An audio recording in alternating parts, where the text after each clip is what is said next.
नमस्कार बंधुरा তোমরা সবাই কেমন আছো মৌমিতা ইয়াম্মি কিচেন এন্ড ব্লগে তোমাদের অনেক স্বাগত।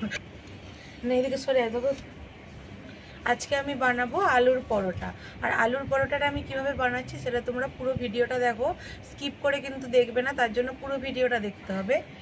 দেখো এখানে আমি নিয়ে নিয়েছি আলু, তিনটে আলুকে আমি এরকম ভাবে সিদ্ধ করে নিয়েছি প্রথমে। আর এই রসুন কুচি, আদা কুচি, এখানে লঙ্কা কুচি, আর এখানে পেঁয়াজটা আমি ভেজে নিয়েছি একটু হালকা করে। অনেকে পেঁয়াজটা কুচোনাও দেয়, আমি পেঁয়াজটা কুচোনা দিইনি, কাঁচা পেঁয়াজ আমি পেঁয়াজটাকে হালকা করে ভেজে নিয়েছি। আর এইখানে রয়েছে গরম মশলা গুঁড়ো, জিরে গুঁড়ো, আর এখানে রয়েছে চাট মশলা, আর এখানে নিয়েছি গোলমরিচের গুঁড়ো। আর এখানে এই যে ময়দা নিয়ে নিয়েছি, আর নিয়েছি লবণ, আর এখানে আছে ঘি। সবার আগে আমি আলুর পুরটা তৈরি করে নেব।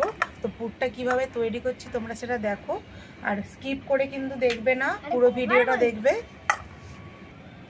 এখানে আলুর পুরটা আমি ভালো করে বানিয়ে নেব, সেই জন্য এই যে আলুটা এখানে দিয়ে দেব।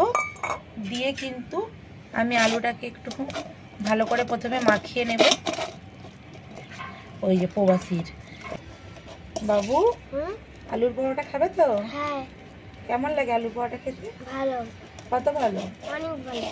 এখানে অর্ণব কিন্তু ঘুমোচ্ছিল, ঘুম থেকে উঠে পড়েছে যখনই শুনেছে যে আমি ভিডিও বানাবো, আর সেটা আবার আছে আবার আলুর পরোটা।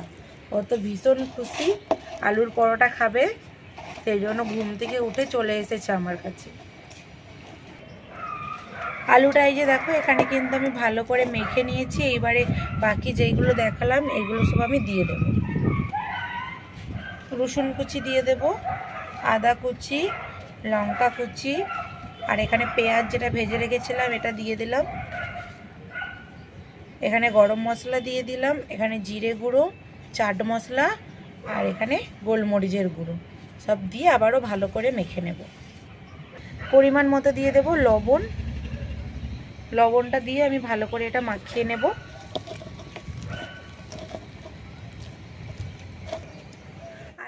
আলুর পুরটা আমি এখানে ভালো করে মাখিয়ে নিয়েছি। এবার আমি এখানে দিয়ে দেবো আটা। আর ময়দাটা আমি দুটো পাইল করে দেব। তোমরা চাইলে শুধু আটারও করতে পারো বা শুধু ময়দারও করতে পারো। এখানে কিন্তু অল্প অল্প করে দিয়ে এটাকে মাখিয়ে নিতে হবে খুব ভালো করে, বেশি শক্ত যাতে না হয়ে যায় আর বেশি নরমও যাতে না থাকে। এরকমভাবে আমি অল্প অল্প করে দিয়ে মাখিয়ে নেব আগে।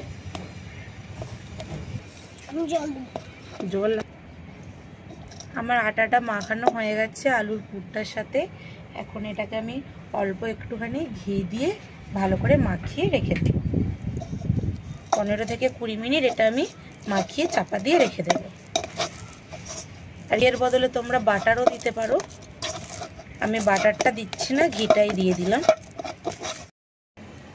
10 মিনিট হয়ে গেছে। 10 মিনিট পরেই যে আমি চাপা খুলে নিয়েছি, আর এখানে আমি উনুনটা ধরিয়ে দিয়েছি। এখন এটাকে আমি আরেকটু ভালো করে এরকম করে একটু মেখে নেব, নিয়ে লিচি কেটে নেব। নরম হয়ে গেছে, চাপা দিয়ে রাখার পরে খুব নরম, এত নরম হয়ে গেছে তোমাদেরকে কি বলবো। এই দেখো পুরো নরম। এবার এটা থেকে আমি লিচি কাটবো। ছোট ছোট করে এইভাবে আমি লিচিটা কেটে নেব। ছোট বলতে রুটির থেকে একটু বড় হবে।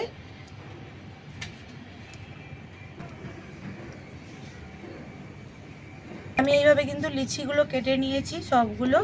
আর দেখো এইগুলো কিন্তু আমি বেশি নরম শক্ত করিনি, এটা একটু নরমই থাকবে। তোমরা যখন বাড়িতে মাখাবে এটাকে কিন্তু বেশি শক্ত করবে না, এই পরোটাটা একটু নরম নরমই হবে। আমি এইভাবে ময়দা দিয়ে কিন্তু বেলে নেব।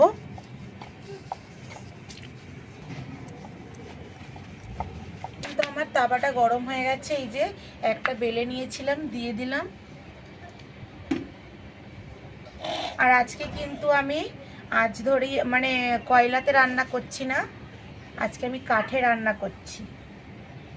কেননা এইগুলো বানালে কয়লাতে তো অনেক আগুন হয়ে যায়, আর এটা তখন ভাজা যাবে না পরোটাটা।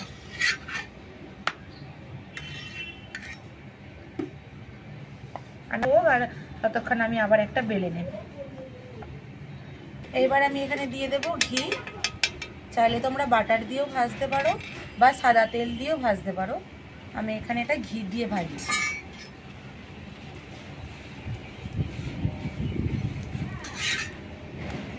এটা কিন্তু অল্প অল্প করে ঘিটা দিয়ে ভাজতে হবে, বেশি মানে দিলে হবে না, এর অল্পতেই খুব সুন্দর মানে গন্ধটা চলে আসবে।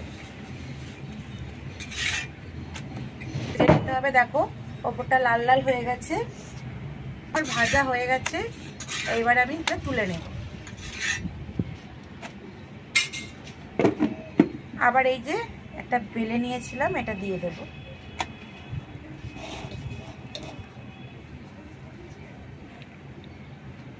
একটা একটা করে আমি সব পরোটাগুলো ভেজে নেব। এটা আবার উল্টে দেব। ভালো লাগলে অবশ্যই কিন্তু লাইক করে দেবে আর চ্যানেলটা সাবস্ক্রাইব করে দেবে। যারা চ্যানেলটা সাবস্ক্রাইব করোনি তারা তাড়াতাড়ি চ্যানেলটা সাবস্ক্রাইব করে দাও, তাহলে আরও নতুন নতুন ভিডিও সবার আগে তোমাদের কাছে পৌঁছে যাবে। সেই জন্য কিন্তু সবার আগে চ্যানেলটা সাবস্ক্রাইব করতে হবে। আর আমি এইভাবে বানালাম, তোমরাও বাড়িতে এইভাবে বানাবে, খেয়ে কমেন্ট করে জানাবে কেমন হয়েছে খেতে। কমেন্ট করে কিন্তু জানাতে ভুলবে না। এটা বানিয়ে বাড়িতে খাবে, খেয়ে কমেন্ট করে অবশ্যই আমাকে জানাবে। অর্ণব কিন্তু আমার কাছে বসেছিল, বসে থাকতে থাকতে এখন গাড়ি নিয়ে আর একটু বদমাইশি হচ্ছে। বদমাইশি মানে একটু খেলা করছে।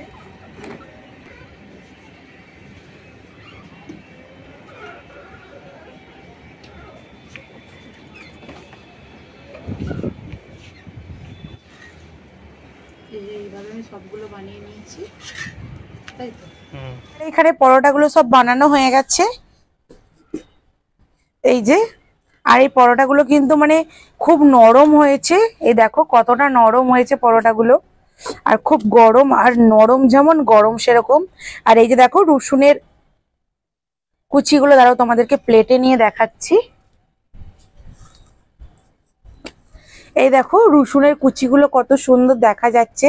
আর এগুলো খাওয়ার সময় যখন মুখে পড়বে না, ভীষণ ভালো লাগে, খুব ভালো লাগে।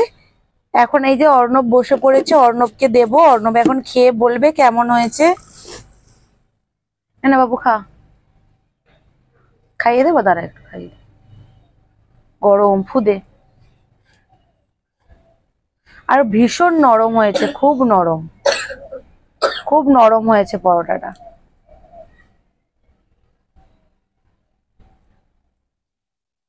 কেমন হয়েছে? ভালো, সুন্দর লাগছে খেতে। তোমরা তো দেখতে পেলে, অর্ণব খেয়ে কিন্তু বললো কেমন হয়েছে। আর তোমরা বাড়িতে কিন্তু এইভাবে বানিয়ে খেয়ে দেখবে, খেতে কিন্তু খুব ভালো হয় এই পরোটাটা। মানে পুর দেওয়ার থেকে এরকম একসঙ্গে মাখিয়ে পরোটা করলে খুব ভালো লাগে খেতে। আর পুর দিয়ে, ভেতরে পুর দিয়ে বানালে ওটাও বানিয়ে খাওয়া যায়। ওটাতে কিন্তু অনেকের আবার পুরটা পুরো মানে রুটির মধ্যে ছড়ায় না, অনেক ফেটে যায়, হয় না। এরকম ভাবে বানিয়ে খেয়ে দেখবে, এটা কিন্তু খেতে খুব সুন্দর হয়। আর বেশি কিছু বলবো না, যারা এখনো ভিডিওটা, এই দেখো অর্ণব দেখিয়ে দিয়েছে রসুন কুচি, এটা খাও, ভালো লাগবে মুখে। আর যারা ভিডিওটা দেখছো তাদেরকে অনেক ধন্যবাদ। আর যারা এখনো চ্যানেলটা সাবস্ক্রাইব করোনি তারা তাড়াতাড়ি চ্যানেলটা সাবস্ক্রাইব করে দাও, তাহলে কিন্তু নতুন নতুন আরো ভিডিও সবার আগে তোমাদের কাছে পৌঁছে যাবে। তার জন্য চ্যানেলটা সাবস্ক্রাইব করতে হবে। আর মৌমিতা ইয়াম্মি কিচেন অ্যান্ড ব্লগে আজকে আমি এইখানেই বলছি টাটা। দেখা হচ্ছে আবার নতুন কোনো ভিডিওতে। টাটা।